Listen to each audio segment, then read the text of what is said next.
All right, guys. So finally, we're going to get some read aloud for this week. So I'll reduce myself down a little bit there. And so I put some pictures up, a little bit of the story. And so where we left off was Auggie and Jack Will and the class had gone to camp, and they're at the movie night. And the movie started with the sound of music. So now the next chapter is so it ended. The hills are alive. So if you've seen that movie, you've heard that music. And so the next chapter is called The Woods Are Alive. All right, so let's get started with our read aloud. Somewhere around the boring part where the guy named Rolf and the oldest daughter are singing, "You are 16, going on 17, Jack nudged me. "Dude, I've got to pee," he said. We both got up and kind of hopscotched over the kids who were sitting or lying down on the sleeping bags. Summer waved as we passed, and I waved back. There were lots of kids from the other schools walking around by the food trucks, playing the carnival games or just hanging out. Of course, there was a huge line for the toilets. "Forget this. I'll just find a tree," said Jack.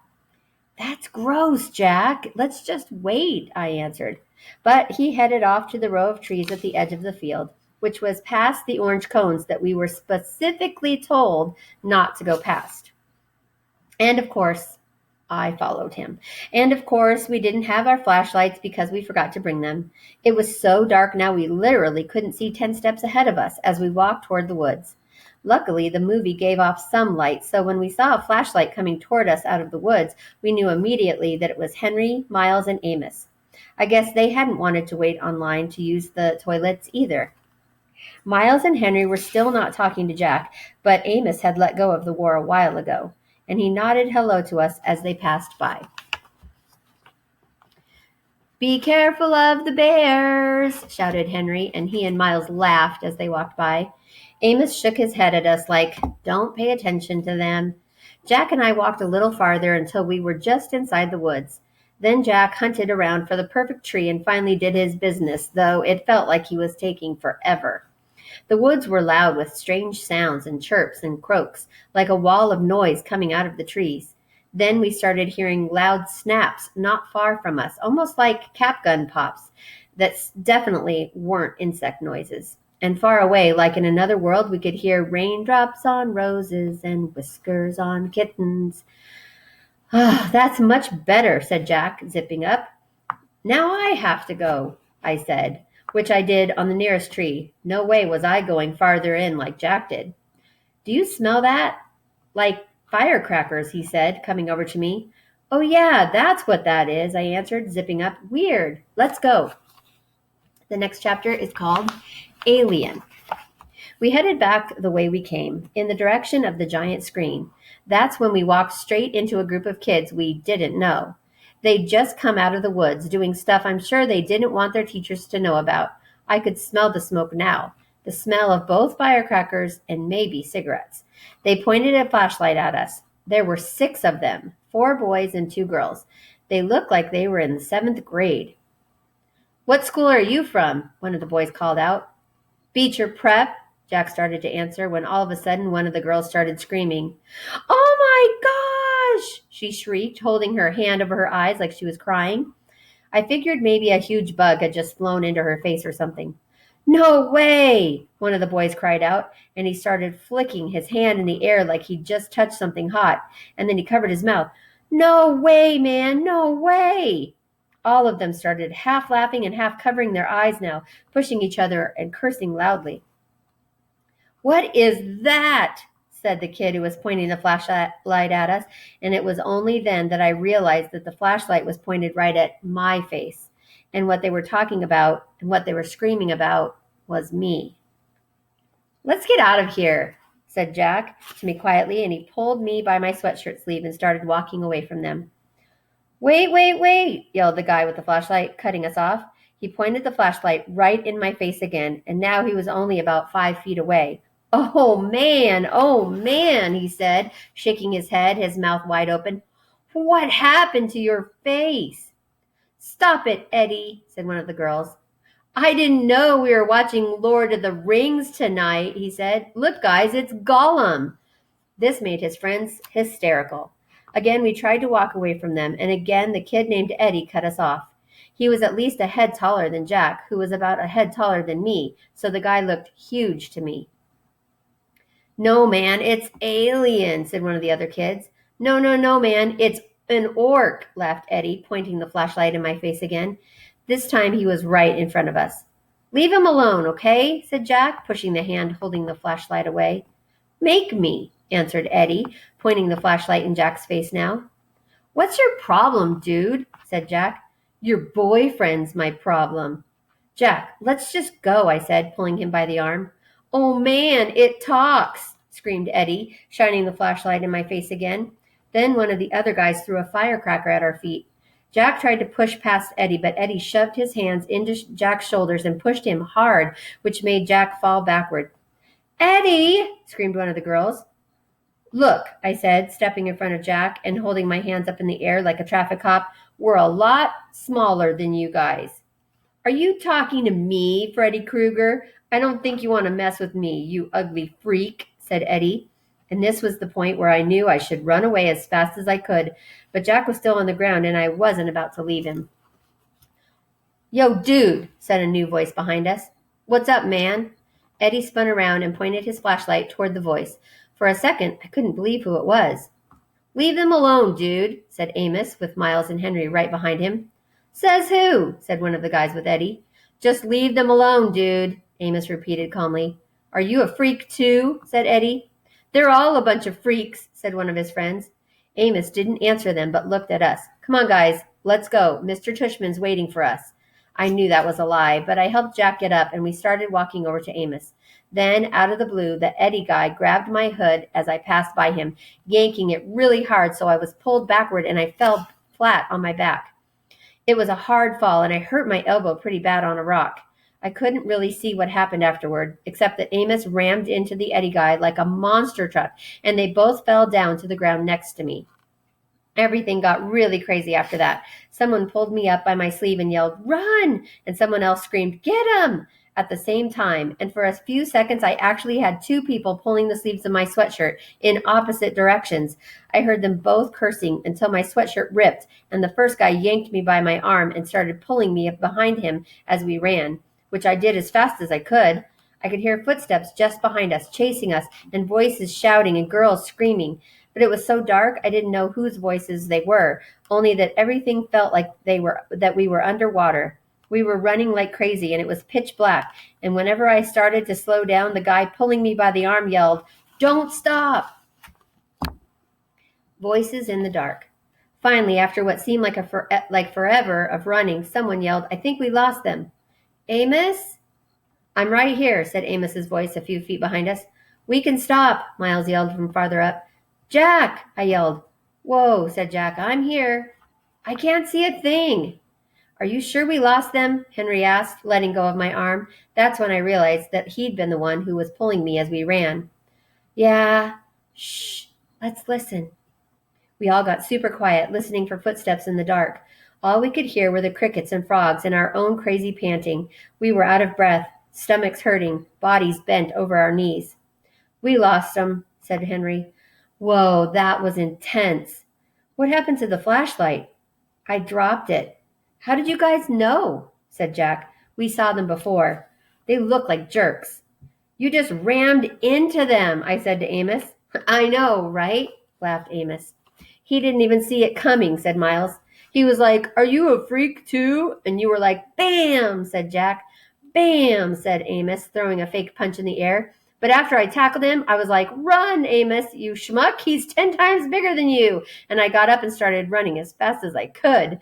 We all started laughing. I grabbed Auggie and I was like, 'Run,' said Henry. 'I didn't even know it was you pulling me,' I answered. 'That was wild,' said Amos, shaking his head. 'Totally wild.' 'Your lip is bleeding, dude.' 'I got in a couple of good punches,' answered Amos, wiping his lip. 'I think they were 7th graders. They were huge.' 'Losers,' Henry shouted really loud, but we all shushed him. We listened for a second to make sure no one had heard him. Where the heck are we? Asked Amos. I can't even see the screen. I think we're in the cornfields, answered Henry. Duh, we're in the cornfields, said Miles, pushing a cornstalk at Henry. Okay, I know exactly where we are, said Amos. We have to go back in this direction. That'll take us to the other side of the field. Yo, dude, said Jack, hand high in the air. That was really cool of you guys to come back for us. Really cool. Thanks. No problem, answered Amos, high-fiving Jack. And then Miles and Henry high-fived him too. Yeah, dudes, thanks, I said, holding my palm up like Jack had just had, though I wasn't sure if they'd high-five me too. Amos looked at me and nodded. It was cool how you stood your ground there, little dude, he said, high-fiving me. Yeah, Auggie, said Miles, high-fiving me too. You were like, we're littler than you guys. I didn't know what else to say, I laughed. Very cool, said Henry, and he high-fived me too. Sorry I ripped your sweatshirt. I looked down and my sweatshirt was completely torn down the middle. One sleeve was ripped off and the other was so stretched out it was hanging down to my knees. Hey, your elbow's bleeding, said Jack. Yeah, I shrugged. It was starting to hurt a lot. You okay? Said Jack, seeing my face. I nodded. Suddenly I felt like crying and I was trying really hard not to do that.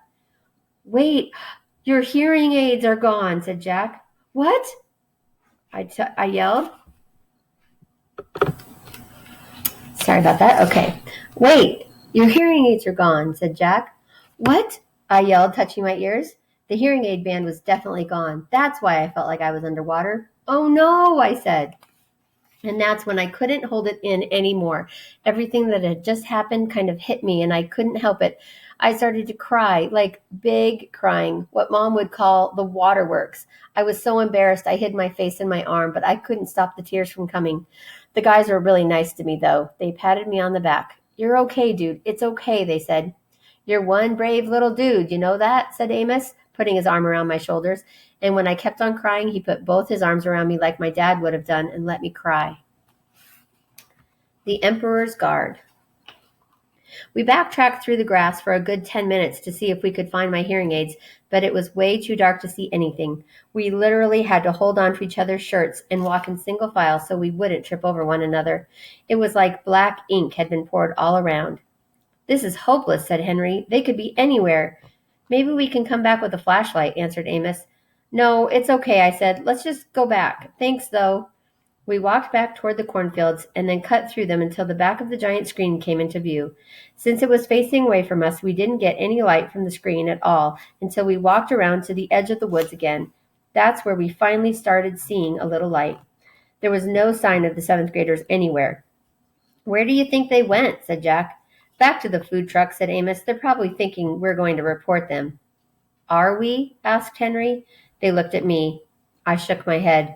Okay, said Amos, but little dude, don't walk around here alone again, okay? If you need to go somewhere, tell us and we'll go with you. Okay, I nodded.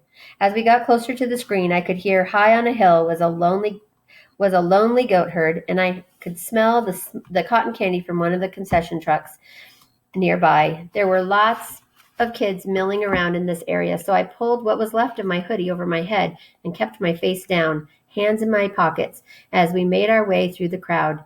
It had been a long time since I'd been out without my hearing aids, and it felt like I was miles under the earth.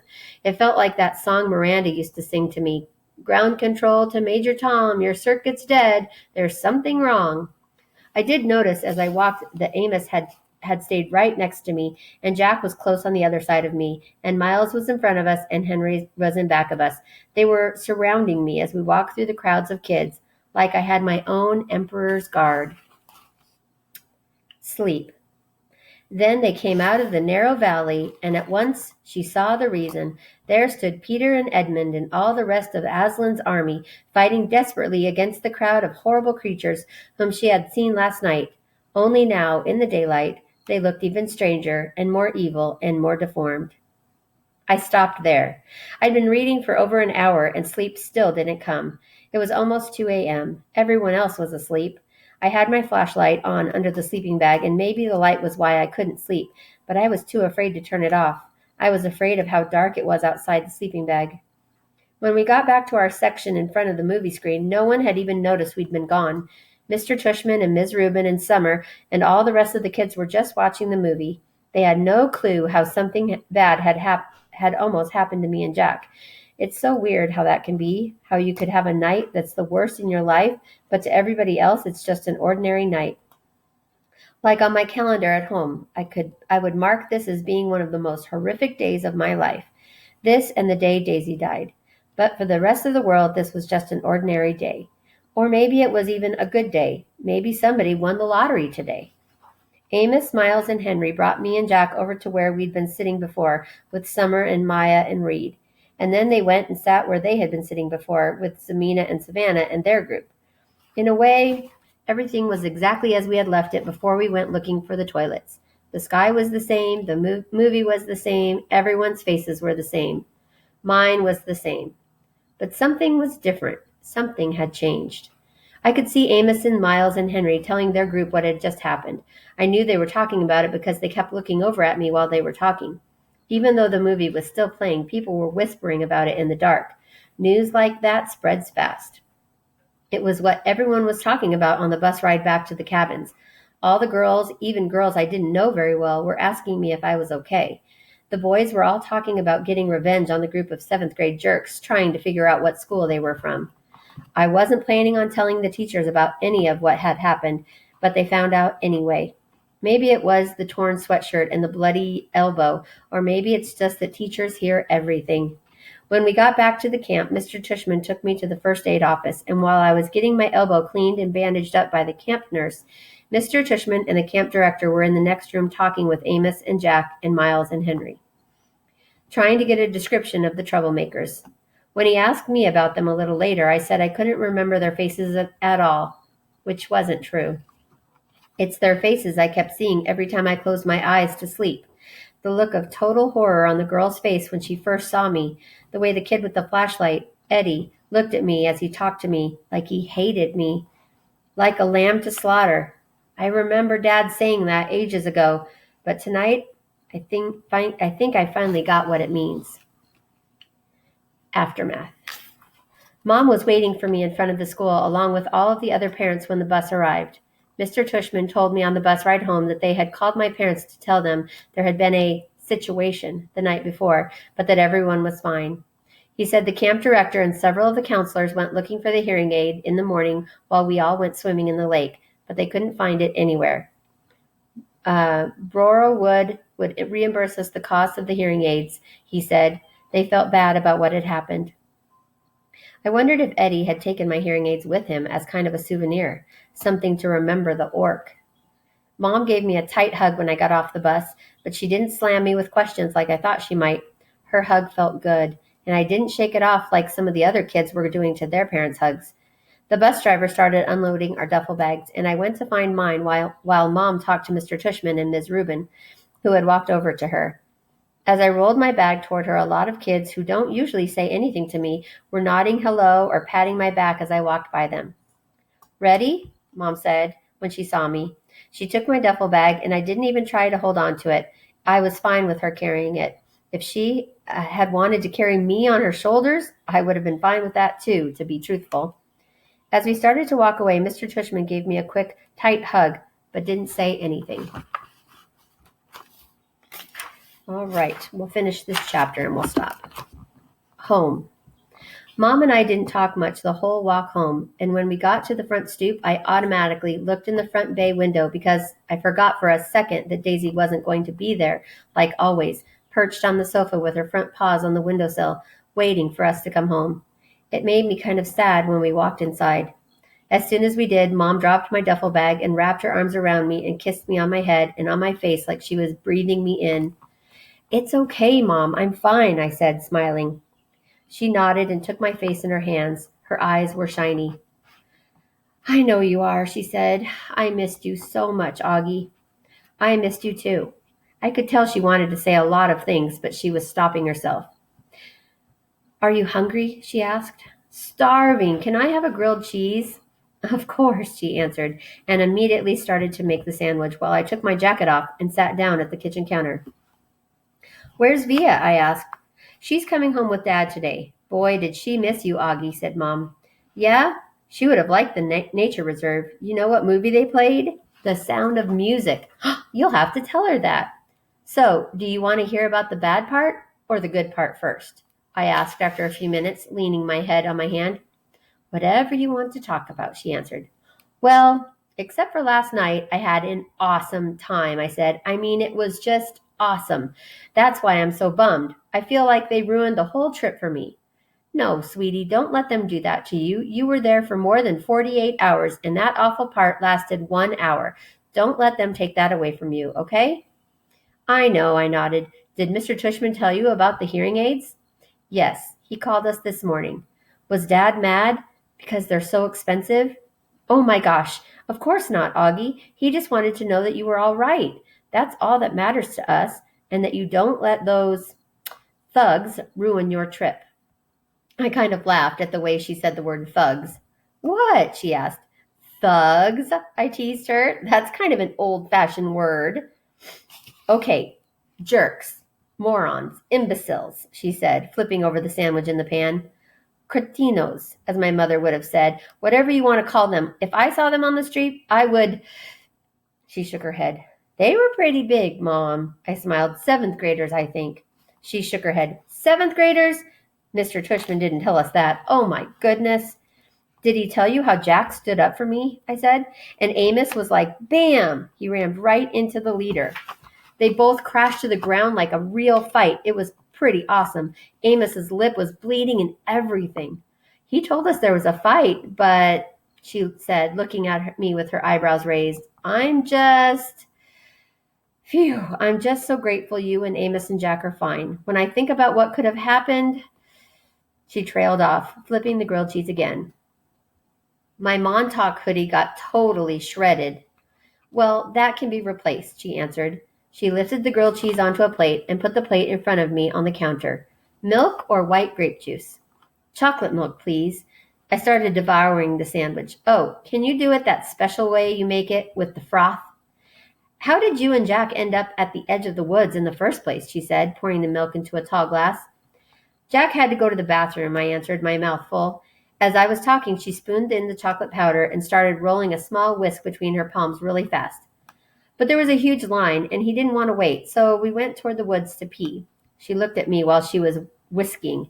I know she was thinking we shouldn't have done that. The chocolate milk in the glass now had a 2-inch froth on that. That looks good, Mom. Thanks. And then what happened? She asked, putting the glass in front of me. I took a long drink of the chocolate milk. Is it okay if we don't talk about it anymore right now?